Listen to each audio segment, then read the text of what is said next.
Olá, tudo bem? Seja muito bem-vindo à nossa aula de hoje. E hoje o nosso assunto é o perfeccionismo. Você é perfeccionista? Você conhece alguém que sofre com perfeccionismo? O perfeccionismo, ele é um distúrbio de comportamento que acaba deixando as relações muito difíceis. Tanto a relação com o outro, como a relação consigo mesmo. Em qualquer lugar aonde a gente vai, com certeza o traço do perfeccionismo vai estar ali presente, causando alguns efeitos nas nossas relações.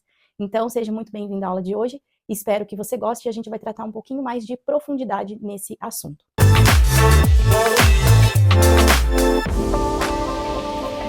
Se você não acompanhou as aulas anteriores, eu indico que você assista, porque essa é uma aula onde a gente está tratando da raiz da rejeição. E o perfeccionismo, ele é alimentado através da raiz da rejeição. E aí eu quero explicar para você que o perfeccionismo, ele surge de um desejo muito legítimo de ser aceito, um desejo muito legítimo de ser amado. Nós somos seres humanos. E é normal que nós, como seres humanos, a gente queira ser aceito, queira ser amado e ser inserido nos lugares. Então, o perfeccionismo é um comportamento, é uma atitude que às vezes a gente acaba adotando para ser aceito. Aceito muitas vezes como um bom pai, uma boa mãe, aceito dentro do nosso local de trabalho como um bom chefe, um bom funcionário. Só que o perfeccionismo, ele acaba roubando aquilo que é essencial nas nossas vidas. É por isso que ele passa a ser um comportamento tão nocivo assim no nosso dia a dia. Eu vou contar uma história aqui para vocês, entender como que o perfeccionismo ele aparece dentro do nosso dia a dia. Eu trabalhava numa instituição pública, era um abrigo, e essa instituição pública, ela lidava com questões ali muito importantes, muito relevantes e complexas. Né? Eram pessoas que estavam ali em situação de vulnerabilidade e eu era subordinada ali de uma determinada pessoa que estava na gestão. Aquela pessoa, ela era extremamente perfeccionista, a ponto do quê? Dela criar ali um método de trabalho, ela roteirizar ali algumas coisas dentro do trabalho que não eram importantes, que não eram relevantes. Um dos comportamentos que ela adotava era o quê? Que quando chegasse roupas ali de doação para dar para as pessoas que estavam sendo abrigadas naquele local, a gente contasse as roupas, a quantidade de short, quantidade de camisa masculina, feminina, infantil, cor, tamanho, e documentasse tudo. Naquele serviço e naquela ocasião era um trabalho completamente assim dispensável, até porque o serviço era muito complexo, recebia demandas muito complexas daquelas pessoas, e se a gente adotasse aquelas medidas, né, aqueles protocolos de trabalho que não eram importantes, a gente acabar deixando de fazer outras coisas muito mais importantes ali no serviço.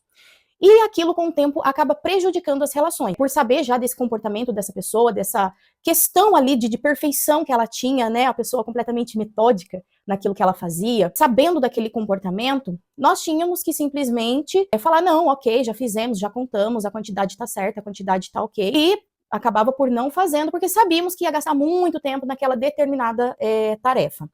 Então, isso acabava prejudicando o nosso relacionamento, o nosso meio de trabalho com os colegas por conta do perfeccionismo dessa gestora naquele local. Tudo isso por quê? Porque lá no fundo a gente sabia que ela tinha um desejo legítimo de ser reconhecida como uma boa gestora, como uma boa funcionária, como uma das melhores gestoras ali daquele equipamento público. Mas não foi bem isso o que aconteceu.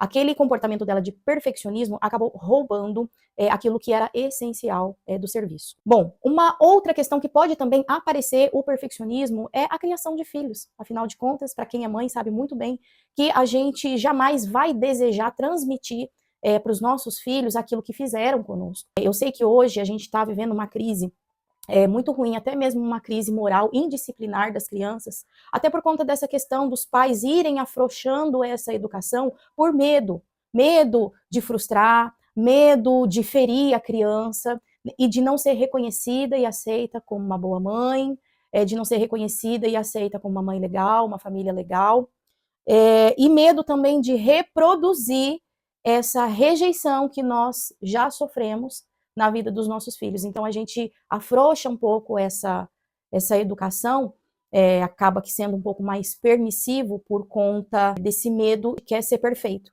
A gente quer ser a mãe perfeita, ser a educadora perfeita, né, ter a família perfeita, o que todo mundo sabe que é impossível. E quando a gente coloca essa régua na nossa vida, medido pelo parâmetro da perfeição, é uma coisa que ela acaba prejudicando outros estados na nossa vida, acaba prejudicando outras áreas da nossa vida por conta dessa alta régua, digamos assim, essa alta expectativa que a gente cria por conta da perfeição, o que não é possível. Então a gente acaba ficando mais ansiosa, mais medrosa, mais insegura, porque a gente lá no fundo sabe que a gente não vai dar conta de ser perfeita, né? Alguma coisa vai acontecer no meio do caminho e acabar revelando ali uma falha, acabar revelando alguma coisa ali que está fora do nosso controle. Esses são os efeitos da perfeição. A perfeição, ela surge a partir de um desejo legítimo que todo ser humano tem de ser aceito e ser amado. Quando lá no meu inconsciente eu adoto aquela postura de que eu preciso ser a criança perfeita, eu preciso ser a adolescente perfeita, eu não posso chorar demais, eu não posso dar trabalho demais, eu não posso fazer de menos, eu não posso fazer feio, eu não posso pintar feio, eu não posso recortar feio. Enfim, a gente acaba construindo ali um eu dentro da gente que busca a aceitação, que busca ser amado e ser aceito, não por aquilo que é, porque nós somos imperfeitos, concorda comigo? Mas por aquilo que ele faz. Então está muito relacionado a isso também, a esse estado de eu ser produtivo, a esse estado de eu querer fazer cada vez mais, melhor, até chegar naquilo que eu considero para mim como perfeito. Essas ações, elas têm origem nesse sentimento legítimo de todo ser humano, que é de ser aceito e ser amado. E como eu já falei aqui nas outras aulas, a experiência da rejeição, do sentimento de rejeição, ela vai estar presente na vida humana. É impossível a gente se proteger e proteger os nossos filhos ou quem a gente mais ama de não sofrer a rejeição. Porque no mundo onde a gente vive, onde a gente tem contato, onde a gente socializa, em algum momento nós vamos sofrer a rejeição, em maior ou menor grau.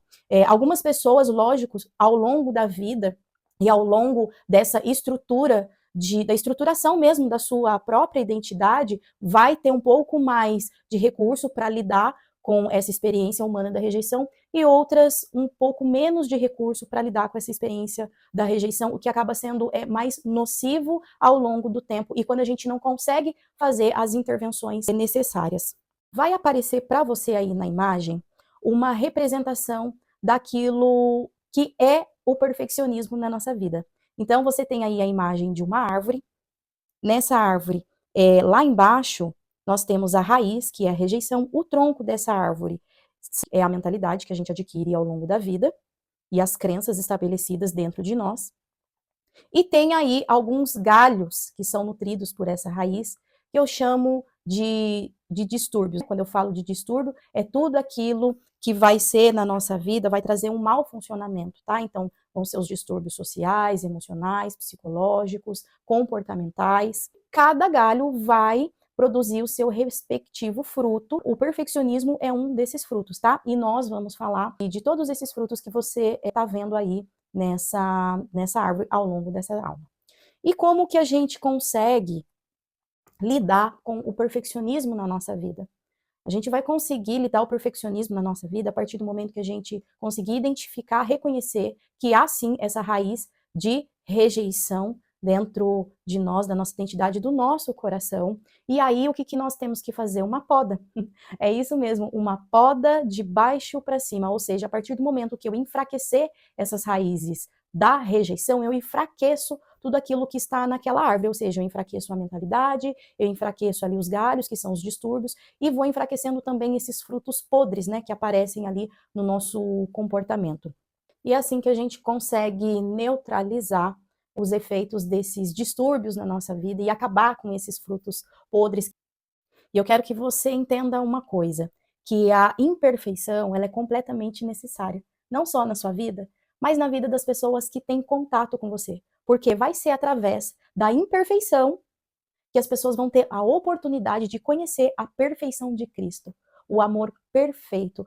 Então a imperfeição é um ótimo caminho para que a gente venha a conhecer o verdadeiro e o perfeito amor de Cristo.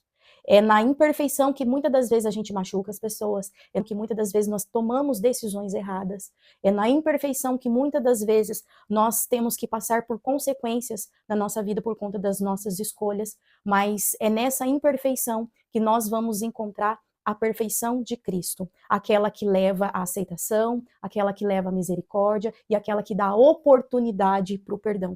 Não só do perdão para com o outro, mas o perdão comigo mesmo.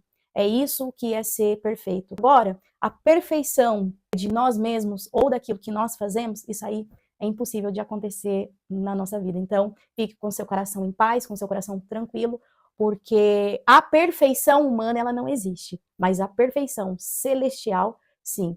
É Ele que nos escolhe, é Ele que nos ama, é Ele que nos deseja e é Ele que nos capacita para que nele a gente seja perfeito. Espero que você tenha gostado dessa aula de hoje. Que Deus abençoe e aguarde o próximo capítulo. Na descrição aqui do vídeo eu deixo para você o material da aula de hoje, onde você vai contar com um resumo, essa ilustração e também alguns testes para você fazer se você sofre aí desse perfeccionismo.